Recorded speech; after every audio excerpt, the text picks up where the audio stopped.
Le destin que les responsables soient inconséquents, ça c'est une autre question. Mais on le voit bien souvent.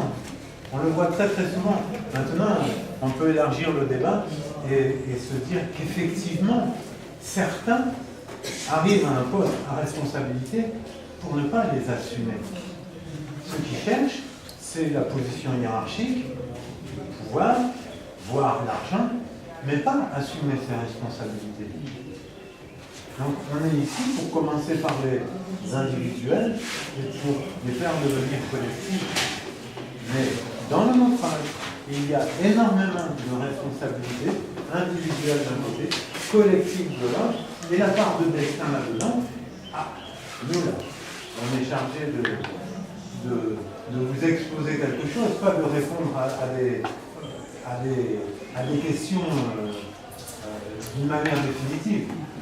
Ça, c'est en chacun de nous que vous pouvez trouver si il faut accepter que des responsables soient systématiquement irresponsables. Moi, je ne pense pas.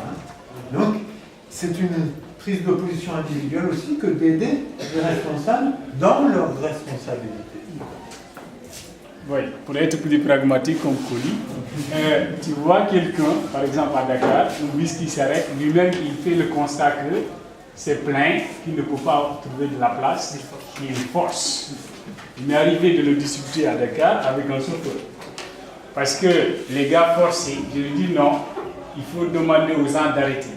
Il y a quelqu'un qui m'a répondu non, ces gens-là aussi, il faut, voilà, c'est pas le support de leur vie, et ainsi de suite. Donc pour dire quelque part, les responsabilités étaient partagées. Parce que pour moi, si le chauffeur, en tant que conducteur, c'est lui de organiser les autres, parce que moi, en tant que client et l'autre client, je ne peux pas l'empêcher de ne pas entrer. Mais le chauffeur, par exemple, a cette autorité, comme j'ai eu un chauffeur qui, quand vous forcez, il arrête, il ne roule pas.